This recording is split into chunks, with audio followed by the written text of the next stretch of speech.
చలో secretary YS Sharmila Reddy గారు ఇస్తే దానికి అనుగుణంగా మేమందరం కూడా వివిధ నియోజకవర్గాల జిల్లాల నుంచి పెద్ద ఎత్తున కార్యకర్తలు రావడానికి సన్నద్ధం అవుతుంటే ఎక్కడికక్కడ పోలీసు వారితో అరెస్టులు చేయించి జగన్మోహన్ రెడ్డి సరైన బుద్ధి చెప్పవలసిన అవసరం ఉంది.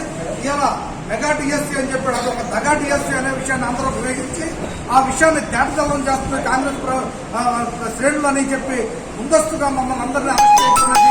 జగన్మోహన్ గారిని ఎక్కడైతే ప్రజా ఆదరణ వస్తుందో ఆవిడ ఇవాళ యువకుల కోసం పెద్ద ఎత్తున ఇవాళ వచ్చి సెక్రటేరియట్కి వెళ్లాలని చెప్పి రాష్ట్రం అంతా కార్యకర్తలు సమీకరిస్తున్న సమయంలో ఆటంకపరచాలని చెప్పి పోలీసు వారితో ఈ విధంగా అరెస్ట్ చేయడం, అదేవిధంగా వాళ్ళ వాలంటరీ సైన్యంతో ఎవరెవరు విజయవాడ వెళ్తున్నారో వాళ్ళందరినీ కూడా ముందస్తుగా పోలీసు వారితో అరెస్ట్ చేయించారు. ఇవాళ ఏలూరులో కూడా అన్ని నియోజకవర్గాల్లో కూడా పోలీసు వారితో ముందస్తు నోటీసులు ఇప్పించి బయటికి రాకుండా చేశారు. అయినప్పటికీ చాలా మంది వివిధ రాష్ట్రంలో వివిధ జిల్లాల నుండి అందరూ కూడా పెద్ద ఎత్తున రావడం, దీంట్లో మహిళలు యువకులు పెద్ద ఎత్తున వస్తున్నప్పటికీ మరి ఈ జగన్మోహన్ రెడ్డి ఏ విధంగానే సరే ఈ దగా డిఎస్సీని బయటికి పెడుతున్నారు. ఇవాళ షర్మిలమ్మ గారి నాయకత్వంలో బయటకు వస్తే ఇవాళ ప్రజలందరూ కూడా షర్మిలమ్మ గారి నాయకత్వాన్ని బలపరచడానికి సిద్ధంగా ఉన్నారనేది గ్రహించి ఇవాళ ఈ చలో సెక్రటరీని ఆటంకపరుస్తూ మరి ఇలా ఆంధ్రప్రదేశ్లో ఉన్నటువంటి మా నాయకులు మరి సిడబ్ల్యూసీ మెంబర్ అయినటువంటి గిడుగు రుద్రరాజు గారు, అదేవిధంగా మస్తాన్ వలి గారు కావచ్చు, అదేవిధంగా ఇంకా వివిధ నాయకులందరినీ కూడా అరెస్ట్ చేసి మరి లోన షర్మిలమ్మ గారు కూడా అరెస్ట్ చేయాలనే ఒక కుట్రతోటి ఈ ప్రయత్నం చేస్తున్నాడు. దానికి సరైన గుణపాఠం చెప్తారని చెప్పి మీ ద్వారా తెలియజేసుకుంటూ తప్పనిసరిగా యువకులకి పెద్ద ఎత్తున మహిళలకి పీట వేయాలి అని చెప్పి షర్మిలమ్మ గారు కూనుకున్నారు.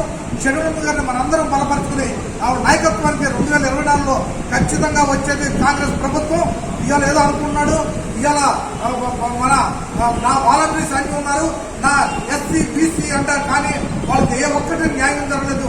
ఎస్సీలు చూసినా బీసీలు చూసినా కాంగ్రెస్ హయాంలో సప్లాన్ కూడా అమలు జరగలేదు.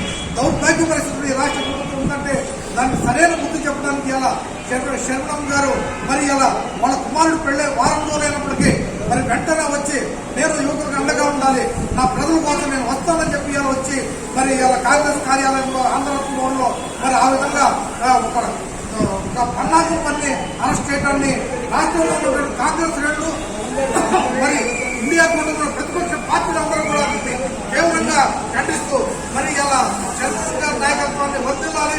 ఎందుకంటే ఇలా ఎవరైతే రాహుల్ గాంధీ గారు ఏదైతే భారత్ కూడా జరిగితే కాంగ్రెస్ పార్టీకి పెద్ద ఎత్తున మద్దతు లభించింది. ఇప్పుడు భారత న్యాయ యాత్రలో కూడా కాంగ్రెస్ పార్టీకి పెద్ద ఎత్తున మరి మద్దతు లభిస్తుంటే మరి మోడీ కూడా వీళ్ళిద్దరూ ఒకటై ఈ రాష్ట్ర ప్రభుత్వంలో ఇక్కడ రాష్ట్రంలో కూడా ఈ విధంగా ఆటంకపరచమనే ఆదేశాలు ఉంటాం. ఈ రాష్ట్రంలో కూడా మరి ఇలాంటి అనేక చర్యలను పాల్పడుతున్నటువంటి జగన్మోహన్ రెడ్డికి, కేంద్రంలో ఉన్న మోడీకి ప్రజలందరూ కూడా సరైన బుద్ధి చెప్తారని మీ ద్వారా హెచ్చరిక చేస్తున్నారు. జై కాంగ్రెస్, జై కాంగ్రెస్, సోనియా గాంధీ నాయకత్వం, రాహుల్ గాంధీ నాయకత్వం.